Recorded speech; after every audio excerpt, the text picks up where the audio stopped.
The road from Hayes City ran east through short grass country and ended, for Callum Reese, at a gate that had no latch. Just a loop of wire over a post, gray with rust, holding shut a gap in a cedar plank fence that needed tending. Beyond it sat a farmhouse the color of old bone, a barn missing 2 siding boards on the east face, and a kitchen garden that was doing better than everything else on the property. Someone was caring for that garden. Someone with attention to spare. Callum stood at the wire loop for a long moment. He had been standing at gates for 3 weeks. The first farm had belonged to a man named Gruber, outside of Ellis. Gruber had a son old enough to work and a suspicion of strangers that no amount of reasonable conversation was going to move.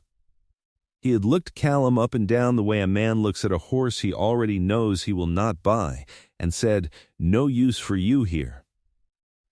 The second farm had been a larger operation, a wheat concern run by 2 brothers named Aldrich, east of Russell. They had been polite enough. They had even offered him dinner before they sent him on. But they had their crew locked in from the previous season, and there was nothing to give him, not so much as a week. The third farm had hurt worst. It belonged to an older rancher named Duff, who ran cattle and a little corn. Duff had needed a hand badly enough that word of it had traveled all the way to the livery in Hayes, where Callum had heard it. Callum had walked 11 miles on a bad ankle to reach Duff before anyone else did. Duff had hired a man the morning before Callum arrived. He had watched Callum walk in off the road, seen the state of his boots, and handed him a biscuit from the kitchen before sending him back the way he came. The biscuit was generous, the road back was long. Now there was this gate and this farm and a kitchen garden that somebody loved.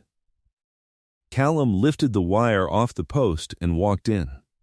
He had not gone 20 steps up the rutted drive when the door of the farmhouse opened and a girl appeared. She was perhaps 9 or 10, dark-haired and watchful, wearing a flour-dusted apron that had been made for someone considerably taller. She stood in the doorway with her arms folded and looked at him as though she had been expecting trouble of some kind and was reserving judgment on whether he was it. "Can I help you?" It was not quite a question.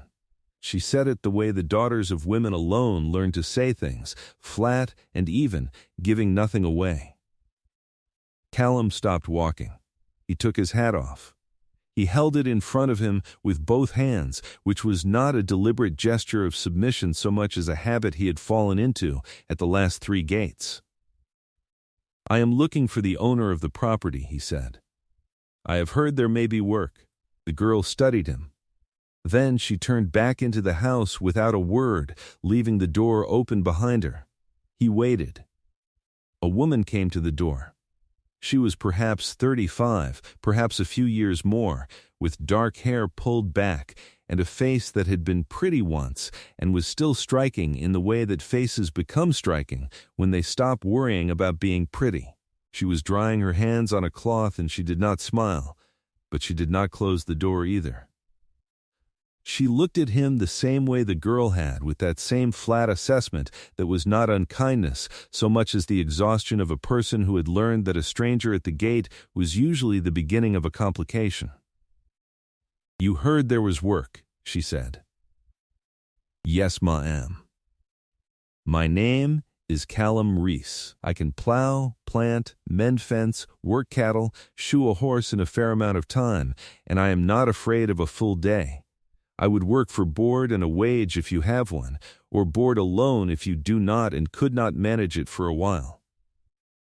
She was quiet, the cloth stilled in her hands. "Where have you come from?" "Hayes, before that. Missouri. Why Hayes?" He had known this question was coming. At the first 2 farms he had given a shorter answer, and he had felt the answer land poorly, as though brevity read as concealment. At Duff, he had not gotten far enough to give any answer at all. He decided, standing at the open door of this woman with the flour-dusted daughter, watching from somewhere behind her shoulder, that the truth was the only thing he had left that was worth offering. I worked a freight operation out of St. Joseph for 4 years, he said. Mules, mostly. The man who owned it sold the operation to a rail company, and I was paid out and given a good reference and told good luck.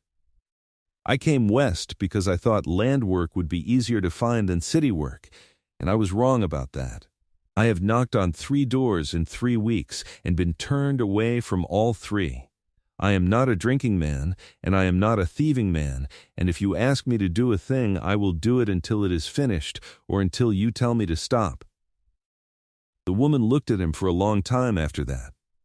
Long enough that the silence became a kind of conversation on its own. Then, she stepped back from the door. "Come in and have some coffee," she said. "Then you can look at the fence line on the north pasture and tell me what it would take to put it right." Her name was Nora Aldine Marsh, and the farm had belonged to her husband Thomas, who had died of a lung illness the previous winter after 2 years of failing health. The land itself was sound enough, a quarter section of decent Kansas soil with water access from a creek that ran dependable through most years. What it lacked was the hands to work it properly. Thomas had been sick for long enough that the deferred maintenance had stacked up into something that would have discouraged a lesser woman. Nora Marsh was not a lesser woman.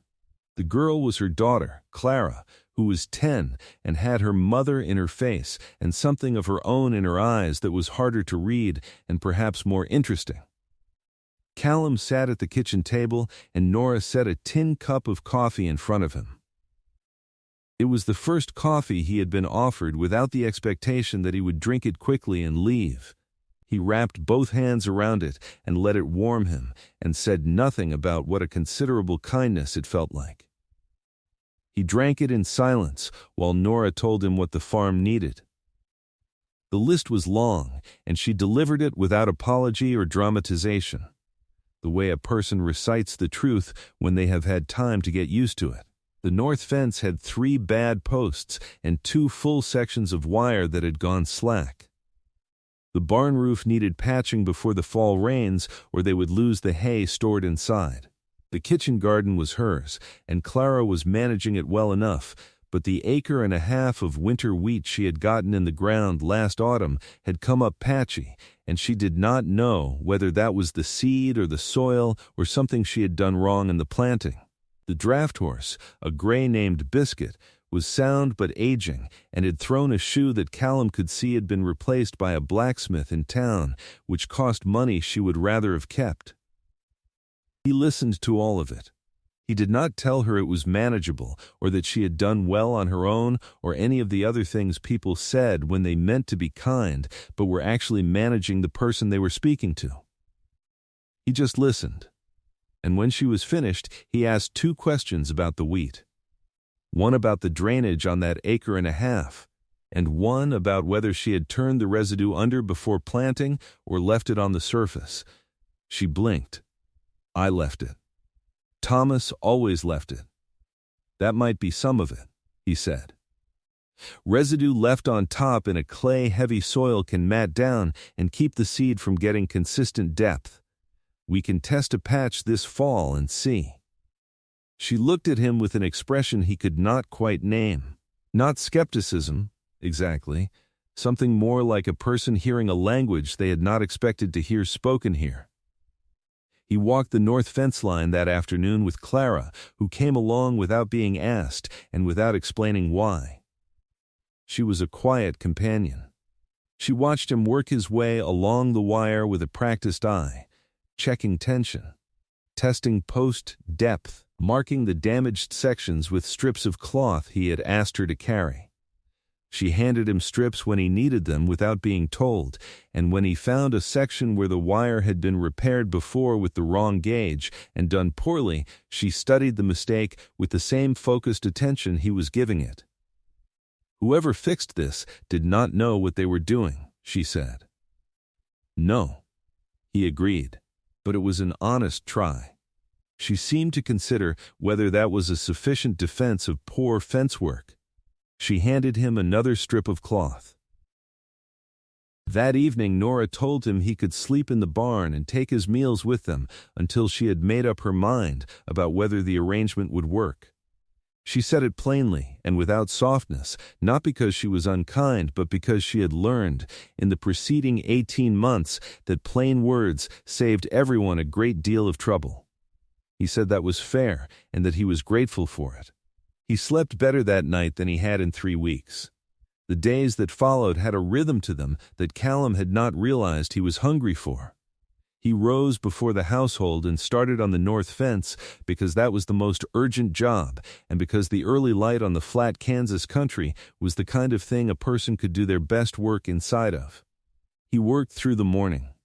By the time Nora called him in for the midday meal, he had usually finished enough that he could tell her precisely what progress had been made, which she seemed to appreciate in the way that competent people appreciate having information presented accurately rather than hopefully. Clara ate her meals at the table with them and contributed to the conversation on a selective basis.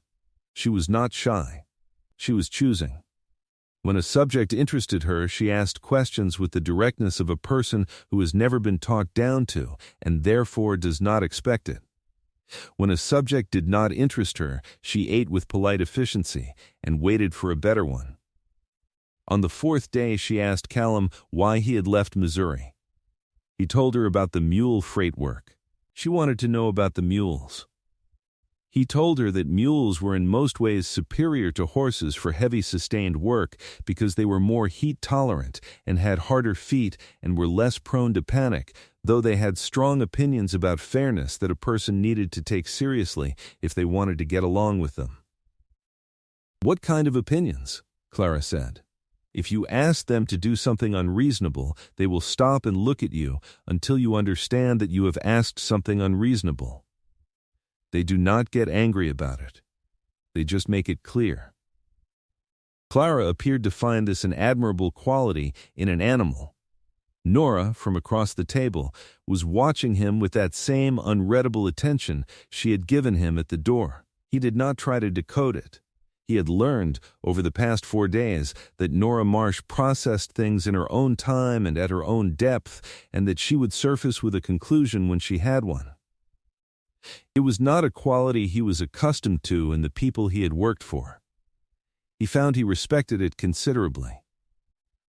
The barn roof came next, after the fence was done. He needed to go to Hayes for supplies, and Nora came with him, which he had not expected. She sat in the wagon seat beside him, and they drove the 11 miles with the prairie opening out on both sides and the September sky enormous overhead, and she told him about the farm in a way she had not told him before, less like a briefing and more like a conversation. Thomas had come out from Ohio with her, she said. They had been married young, younger than she would advise anyone now, but Thomas had been a good man, and the early years had been genuinely happy before the illness had begun to work on him. She did not say this with self-pity. She said it the way people say true things when they have carried them long enough that the weight has become familiar. He told her about a winter in Missouri when the creek had frozen over and the freight wagons had been trapped for 2 weeks, and he and the other hands had spent the time mending every piece of harness on the property and learning which of them could play cards and which of them only. Thought they could. She laughed at that. It was the first time he had heard her laugh. It arrived without warning and was gone quickly, and she looked almost surprised by it herself. He did not remark on it. He kept his eyes on the road and felt, for no reason he could have explained precisely, that he was on firmer ground than he had been in some time. A man named Horace Telfer came to the farm on a Tuesday in late September, driving a black buggy and wearing a suit that had been cut in a city and had not been significantly improved by its time in Kansas. He was perhaps 50, heavy-set in the shoulders, with a manner that Callum recognized immediately as the manner of a man who believed his presence was itself a form of argument. He asked to speak with Mrs. Marsh alone, which meant Callum stepped off the porch and went to work on the barn door hinge he had been meaning to fix, close enough that he was not eavesdropping, but not so far that he could not hear the shape of the conversation if it required him. It required him. Telfer was a creditor. Thomas Marsh had taken a short-term note from him the winter before he died, secured against the East 20 acres. The note was past due. Telfer had been patient, he said, longer than a business arrangement strictly required. But he was a man with obligations of his own, and he needed the matter settled. He could take the 20 acres as agreed, or she could pay the note in full, which was $240, plus interest at a rate that brought it to somewhat above $300. $300 was not a number Nora had. Callum knew this without being told. What he heard next in Telfer was the thing he had known was coming once he understood the shape of the man. Telfer said he had spoken with a buyer for the entire property. A buyer who would pay a fair price. Nora could take the proceeds, settle the note, and have money left besides. She could start again somewhere easier, somewhere she did not have to fight the land alone. Nora was quiet for a moment. Then she said that she would need to review the note itself and the calculation of interest, and that she would send word to him in Hayes within the week. Telfer said that was fine, but that the buyer would not wait past the end of October. Nora thanked him for his time and showed him off the property with the specific courtesy that is colder than open refusal. When his buggy had gone, she stood on the porch and looked out at the flat country for a long time without speaking. Callum finished the hinge and came to stand at the foot of the porch steps. He did not ask what Telfer had wanted. He waited. He said the note is past due, Nora said. She looked at the road the buggy had taken. $300 and some. He wants the East 20 acres or the whole farm sold. Do you have the note document? I have it inside. He nodded. Then he said, carefully, I do not know what your options are without seeing the terms, but I know that the interest rate he quoted you sounded high, and that it would be worth someone looking at the original document to see whether he has calculated it correctly. She looked at him. I am not a lawyer, he said. But I can read and I can do arithmetic, and I have been on the wrong side of a contract before and learned the habit of checking. If you want me to look at it, I will look at it. If you would rather take it to someone in Hayes, I can drive you tomorrow. She looked at him for another moment. Then she went inside and came back with a folded paper. He read it at the kitchen table. Clara sat across from him doing her schoolwork, her pencil scratching steadily, not pretending not to be listening. Nora stood by the window. The note itself was legitimate. The original sum, the collateral, the terms, all of it appeared to be what Telfer had said it was. But the interest calculation was wrong, not catastrophically wrong, but wrong in the direction that favored Telfer by $41, which on a note of this size was a meaningful error. He showed Nora the arithmetic line by line. He showed her where Telfer had applied the monthly rate as though it were a simple rate rather than compounding correctly from the date the note had been issued. He showed her what the actual figure came to. She looked at the numbers for a long time. $263, she said. That is what I calculate. It would be worth having a second person check it. A banker in Hayes or a lawyer if you prefer. Clara looked up from her schoolwork. She had the expression of someone who has been following something very carefully and has arrived at a conclusion. He cheated, Clara said.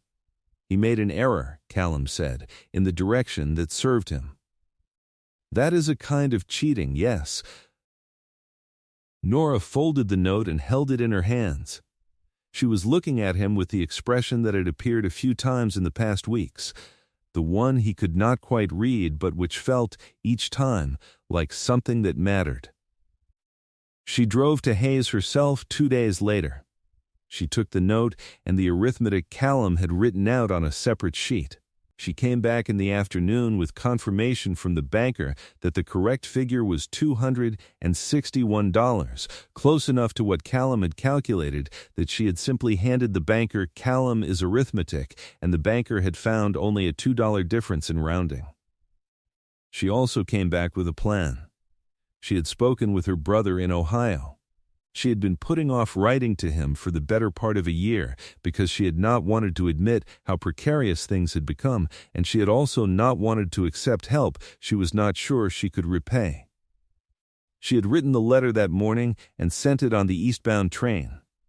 If Marcus could lend her the money, it would take 6 to 8 weeks to arrive. Telfer was expecting her answer by the end of October. It would be close. The weeks between were the best work Callum had done in years. The barn roof was finished before the October rains arrived. The winter wheat ground was turned and prepared, and he and Nora spent 3 evenings at the kitchen table with a catalog from an agricultural supply company in Kansas City, working out the best seed variety for her soil type, which they had assessed as best they could from the drainage patterns and the performance of the previous crop. Clara contributed to this discussion with a focus that suggested she had been thinking about soil for longer than anyone had realized. There was a frost on the 12th of October that came early and hit hard. Callum had banked the kitchen garden the day before based on the look of the sky and a particular drop in the afternoon temperature that he had learned to read over winters in Missouri. The garden survived. Nora stood at the kitchen window the morning after the frost and looked at it for a long time and did not say anything. But when she turned away, her face had something in it that was close to relief. The tin cup of coffee she brought him that morning she set down differently than she usually did. She set it at the table, and then she sat down across from him, which was not her habit. Usually she stood, or she was already in motion toward something else. This morning she sat down and wrapped her own hands around her own cup and looked at the table between them. "I did not think you would stay this long," she said. He looked at her. "Most men who come looking for work and find a farm in this condition," she said. "They see what needs doing, and they calculate what it will cost them, and they find somewhere easier." He thought about the 3 farms. He thought about the biscuit Duff had pressed into his hand and the long road back to the highway. "I was out of road," he said. "That is the honest version." She shook her head slightly. "That is not the only version." He did not know what to say to that. He was not a man practiced at receiving things that were generously meant. He had been the recipient of charity often enough in the past months that he knew how to take it without losing his footing, but this was not charity, and it required different handling. He said, "I found work that needed doing and people I did not want to disappoint. That is a thing worth staying for." Clara appeared in the doorway in her nightgown and assessed the 2 adults at the table with the coffee cups. "Is breakfast ready?" she said. "Not yet," Nora said. Clara looked at them both with a 9-year-old's perfect equanimity and disappeared back toward her room. The money arrived from Ohio on the 2nd of November, 31 days after the letter had been sent. Marcus had not only sent the funds, but had sent a short note in his sister's hand saying that he hoped this reached her in time and that he would not hear of repayment until she was able and not before. Nora read the letter twice at the kitchen table, and then she put it away in the drawer where she kept Thomas's letters, and she did not cry, but she was very still for a while. She drove to Hayes on a cold Thursday morning and paid the note in full through the bank, $261 exactly, confirmed and stamped and witnessed. She asked the banker to write Telfer a formal notice that the debt was satisfied and the collateral claim released. The banker did it while she waited. Telfer came to the farm 2 days later regardless. He came in the black buggy and with a different expression than he had worn on his first visit, something that had gone harder and less certain. He stood at the foot of the porch steps and told Nora that the buyer he had lined up was prepared to go higher if she had reconsidered. She had a document from the bank in her hand. "The note is paid," she said. "The east 20 acres belong to this farm. I do not have anything to sell you." Telfer looked past her at Callum, who was standing near the barn door with a hammer he had been using and had not set down. "You have taken on a hired man. I have," she said. Telfer looked at Callum for a moment with the look of a man reassessing a situation that has not gone the way he arranged it. Then he got back into his buggy and drove out through the gate. Nora did not watch him go. She turned and came down off the porch and walked across the yard to the barn where Callum was standing. She stopped a few feet away, and she looked at him with all the assessment of that first day at the door, but something added to it now. Something that had weight. "I want to ask you something," she said, "and I want you to answer me plainly." He waited. "Is there somewhere you are trying to get to?" she said. "Is there something past here that you are working toward? Because if there is, I would rather know it now than later." He thought about it. He thought about Missouri and the mule yards and the 3 farms and the wire gate with the rusted loop. He thought about what later had looked like, in the abstract, before this farm. "No," he said, "there was not anything past here when I walked in through your gate. There is even less now." She looked at him for a long moment. Then she said, quietly and without ceremony, "Stay, Callum." He heard it, the plain weight of it. Then Clara appeared around the corner of the barn with mud on her boots and what appeared to be a frog cupped in both hands, which she presented for inspection. "I found it by the creek," she said. "I think it is too cold for it to be out." "It is," Callum said. "It needs somewhere warm and dark to wait out the winter." "The root cellar," Clara said, already reasoning it through. "There is a corner behind the potato bins." Nora looked at her daughter and then at Callum, and there was something in her face that was not quite a smile, but was in the same territory. "Then I suppose we will put it in the root cellar," she said. The 3 of them walked together across the cold yard, past the garden that had survived the frost, past the barn with the new roof and the mended door, past the cedar fence that stood straight and taut now along the north pasture, all the way to the root cellar and the dark corner behind the potato bins where a frog could wait out the winter in reasonable peace. Callum settled into that farm the way a post settles into good ground, not by force, but by depth and time, until the pressure of the surrounding earth held it more surely than any surface grip could. The things he had done in those first weeks became the things he simply did. The morning rounds, the care of Biscuit the gray horse, the slow ongoing work of a property being restored to what it had once been and nudged toward something a little better. In the spring, Nora wrote to the agricultural supply company in Kansas City and ordered the seed variety they had agreed on at the kitchen table.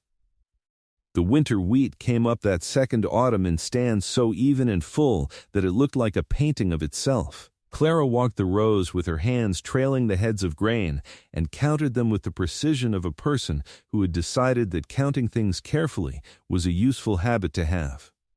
In the mornings there were 2 cups set out on the table now, which Clara had started doing sometime in March without comment and without being asked. Horace Telfer sold his interest in the county and moved to Wichita in the spring. Nobody who knew him mentioned it as a loss. Marcus came out from Ohio in June to see his sister and the farm and the man who had stayed. He shook Callum his hand on the porch steps and looked at the north fence and the barn roof and the garden coming in strong and said, with the measured approval of a man who takes things seriously, "You have done good work here." Callum said the farm had done most of it. A person just has to pay attention. Marcus looked at his sister, and she looked back at him with the expression of a woman who has been told she made a good decision and does not require the confirmation, but is not unwilling to receive it. That evening the 4 of them ate supper together, and Clara told her uncle about the frog in the root cellar, which had emerged in April and was now living in the kitchen garden in apparent contentment, and about the mules and their opinions on fairness, and about the day the frost had come and the garden had been saved because someone had known how to read the sky. She told the story the way a person tells a story they expect to go on telling for a long time. She had the beginning and the middle well in hand, and she was not in any hurry to reach the end. Outside, the Kansas evening came in slow and golden over the pasture, and the fence posts stood straight in the long light, and the farm that had been given up on by nobody who actually lived there was still standing, still working, still full of the particular noise of people who had decided, without making much fuss about it, to belong to the same piece of ground. Callum sat in the chair closest to the window and drank the last of the coffee from the tin cup and listened to the voice of Clara carrying the story forward, and felt, in the deep and undefended center of himself, the thing he had not felt at any of the 3 gates he had stood outside of. He felt wanted, not useful, not tolerable, not someone they had settled for. Wanted, it was a quiet feeling. It did not announce itself. It simply sat with him in the chair by the window and made no demands and showed no sign of leaving, and he thought that this was probably what it felt like when something had arrived that was going to stay.